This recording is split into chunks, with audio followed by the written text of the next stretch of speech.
The T26 heavy tank. It is characterized by a sloping V-shaped front and a very low silhouette. Because of its similarity to some German tanks, troops are cautioned to familiarize themselves thoroughly with the T26's characteristic turret and body outlines.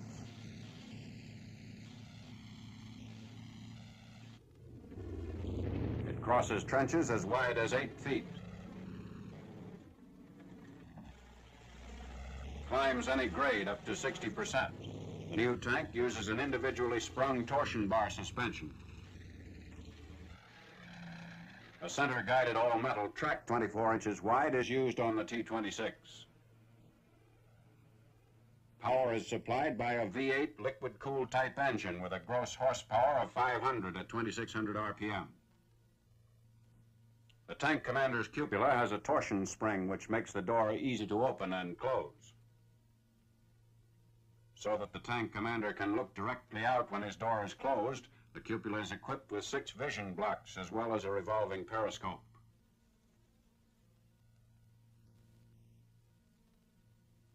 The E3 model mounts the 90mm gun M3. Additional modifications will embody even more powerful weapons. The muzzle brake and especially a new hydrospring mechanism reduce recoil to a minimum. There's space for storing 60 rounds of ammunition. 10 ready rounds are on the turret walls. On the First Army front, a newly arrived T26E3 is inspected by General Hodges and his staff officers. Increasing numbers of these tanks are seeing extensive action in the Rhine offensives.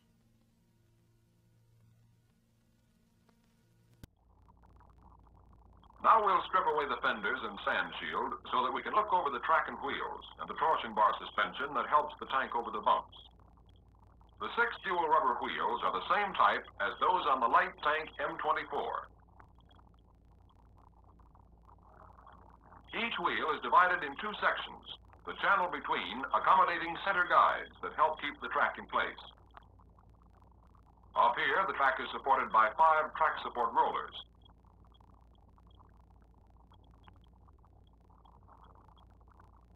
Each of these rollers has a lubrication fitting, right here. The rollers must be greased immediately after contact with water or mud. Otherwise, the bearings will freeze and lock the rollers. If the rollers do not turn when the track goes over them, there'll be trouble. To maintain track tension, there is a compensator wheel mounted on either side at the front. The compensator wheels keep the tracks tight even when going over an obstacle. They work this way. A bar connects the compensator wheel spindle to the front road wheel. When the front road wheel is lifted, the bar moves the compensator wheel forward, taking up the slack. Here's the way it works with the wheels and track on.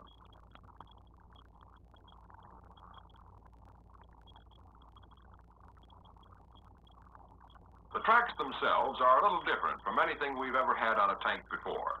They're all metal and 2 feet wide. The track tension must be checked at least once each week. To do this, the tank must first be allowed to coast to a halt without using the brakes. Then, using a pry bar, install 1-inch spacers between the track and the 2nd and 4th support rollers. There should be blocks on both inner and outer rollers.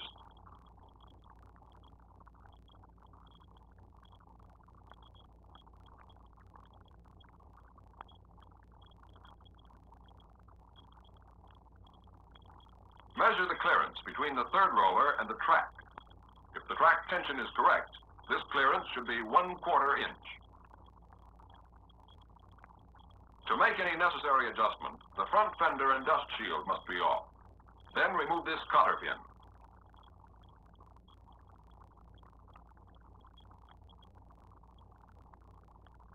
Using the open-end wrench, back off the lock nut.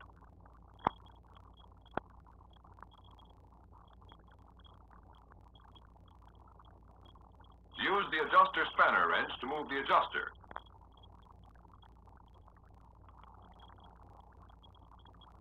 The adjuster will be moved forward if tension is to be tightened, backward if it is to be loosened.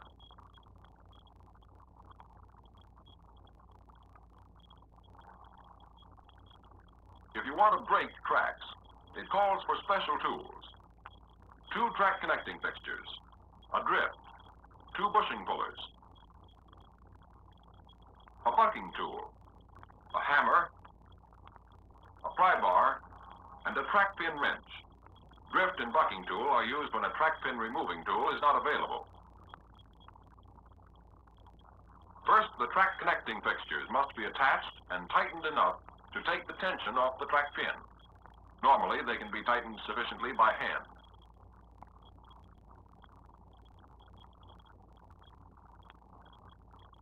Then remove the track pin nut and washer.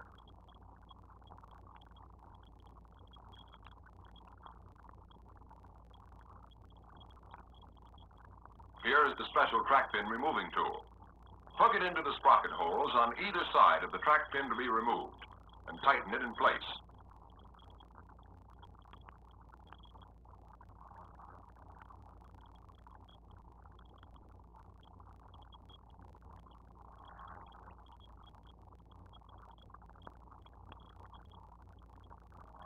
Then the track pin can be driven out without difficulty.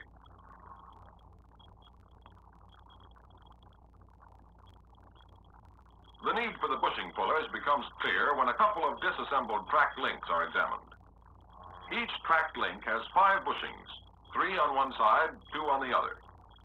The bushings are serrated on the ends, and when the links are together, the serrations are engaged.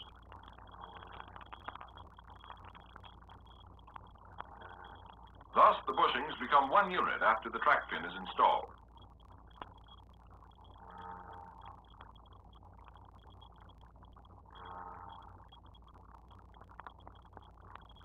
To disengage the serrations, the bushing pullers are used.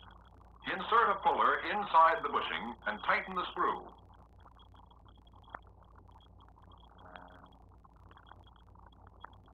Then turn the puller nut. This separates the bushings.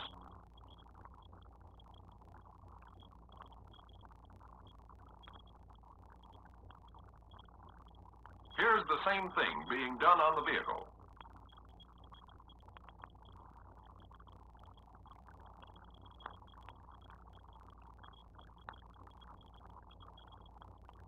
When the 2 outer bushings have been withdrawn enough to allow clearance for the serrations, take off one of the track connecting fixtures.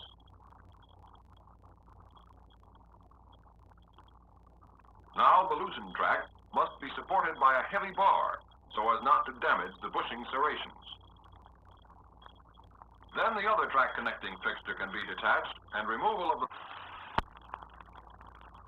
This is the front road wheel lifting tool. It takes a lot of the sweat out of installing a new front road wheel. One end goes against the hub of the road wheel, the short prong up. The other end is set into a sprocket hole forward of the wheel in this fashion. Driving the tank forward slowly will raise the wheel from the track so that it clears the center guide.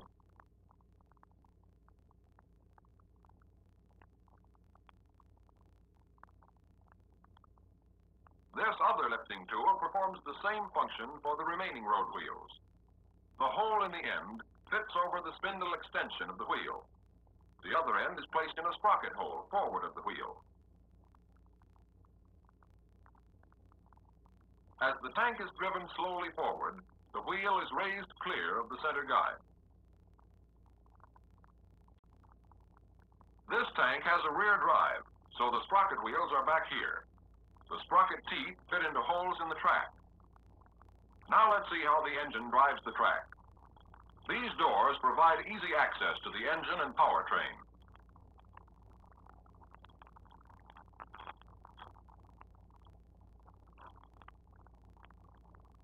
The engine, torque-matic transmission, and differential can be lifted out as one unit.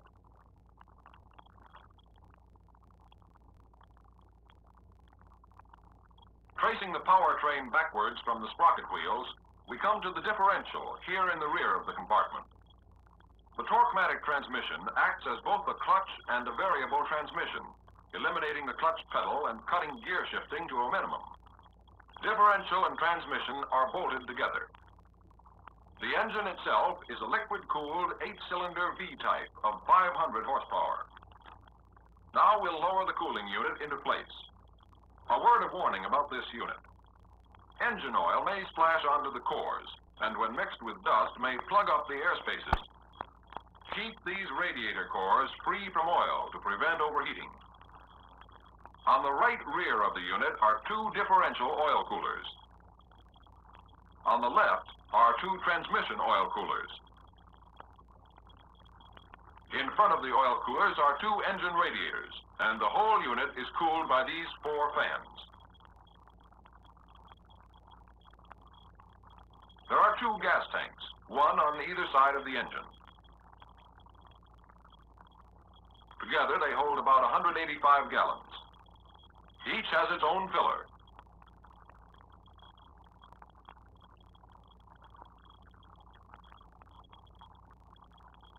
The radiator filler is over here beneath this armored shield.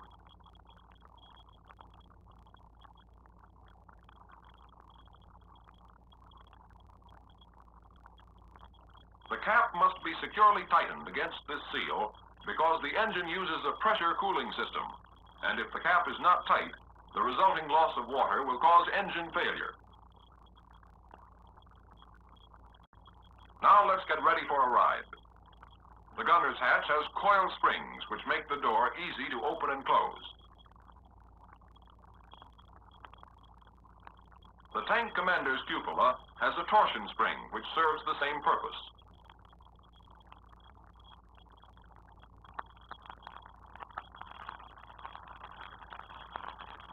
The cupola has 6 vision blocks as well as a revolving periscope, so the tank commander can look directly out when his door is closed.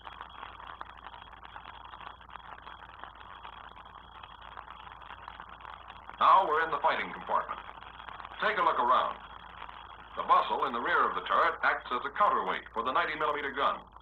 Furthermore, it's a handy stowage space for a large radio, interphone system, and small arms ammunition. Also accessible from the fighting compartment are the air filters for the carburetors on the main engine. These are designed to take air either from the fighting compartment or from outside the tank.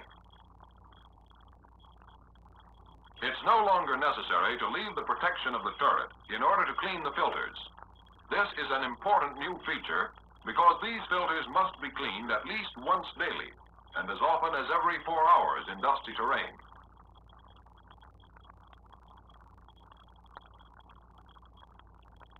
A few years ago, no one thought a 90mm gun could be mounted in a tank.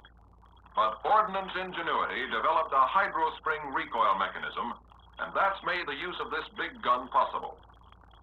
Recoil is cut down to a minimum by this mechanism, with an assist from the muzzle brake on the tube.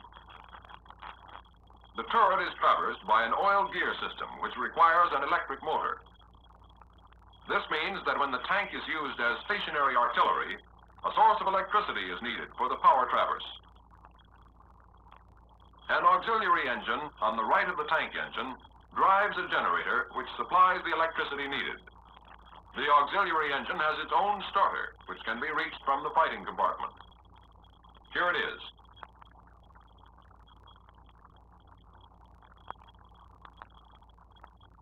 The turret lock must be released before the traversing mechanism is operated. To start the electric traversing motor, this switch on the right of the 90mm gun must be in the on position. Next to it is the firing switch. This is the gunner's power traverse control handle.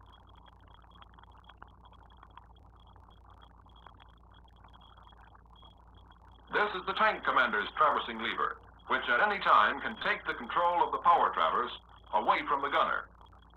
The turret can also be traversed by hand. But this is much slower than the power traverse. Here's the elevating hand wheel for the 90. The gun can be elevated to 20 degrees. It can be depressed to -10 degrees. Under the floor plates and in side racks, 60 rounds of ammunition for the gun are stored. In addition, there are 10 ready rounds on the walls of the turret, handy to the loader. Now we'll climb into the driving compartment. The doors are made easy to operate by means of torsion springs. The driver's seat is on the left, the assistant driver's on the right. Between them is a blower which draws in fresh air and forces powder gases out of the fighting compartment. Escape hatches are located in the hull floor below the driver's and assistant driver's seats. Pulling the handle drops the hatch to the ground. These hatches can be used by the whole crew. Either the driver or his assistant can operate the tank. Each has his speed range selector lever, steering levers, and hand throttle, as well as his own accelerator. Notice that the assistant driver's range selector lever and accelerator are at his left side, whereas the driver has his at his right. Driver and assistant share one instrument panel. With the power and drive unit located in the rear of the tank, it's doubly important to watch the instrument panel closely. When starting the engine, the selector lever should be in neutral. Open the fuel shutoff valve. Turn on the master battery switch. This lights a twin set of warning lights on the ends of the instrument panel. Lights on the extreme ends indicate that either engine oil pressure is too low or water temperature too high. Those next to them indicate that either transmission oil pressure is too low or transmission oil temperature is too high.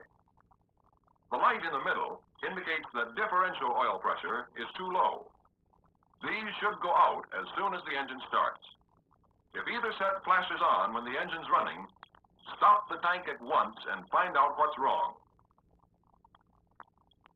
There are two magnetos for the engine controlled by this switch. The switch also controls the speedometer and tachometer sending units. It should be at the both position to start. Then the foot throttle is depressed halfway, and the starter switch is pressed down until the engine fires. Never hold the lever down longer than 30 seconds at a time. For cold weather starting, there's a primer in the fighting compartment next to the auxiliary engine starter. As soon as the engine started, the engine, transmission, and differential warning lights went out.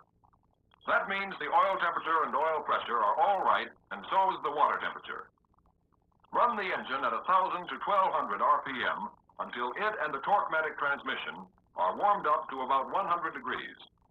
Then set the throttle in the idling position, 500 RPM. Now select your speed range. There are 5 positions: reverse, neutral, and the forward speeds, first, second, and third. Normally you start in second, though on good roads you can start in third. Release the parking brake. It has 2 release positions, near the assistant driver and near the driver. Now we're ready to move off. Just step on the accelerator, and away you go. There's no clutch to worry about, thanks to the torque-matic transmission. You can shift into third when the vehicle gets rolling over 14 miles an hour. A sustained speed of 25 miles an hour is safe, but anything over that is too much of a strain on the power unit. On a steep hill, reverse gear can be used to assist in braking. Stop the tank at the crest and hold it with the parking brake by moving the lever to the center position and pulling both steering levers back as far as they will go. Then release them. The parking brake holds the tension that was applied by the steering levers. Now the torque-matic transmission can be shifted into reverse.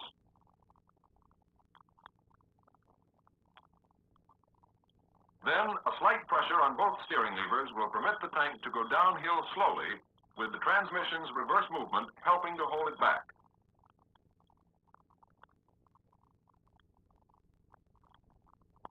At the bottom, the tank is halted and the driver shifts into a forward speed range. Always stop the tank completely before shifting from reverse to forward or from forward to reverse. At any time during driving, the assistant driver can take over. All in all, the T26E3 is about as compact a powerhouse as you're apt to find anywhere. 45 tons of fighting machine, a mobile fortress ready to ferret out the enemy in any type of terrain.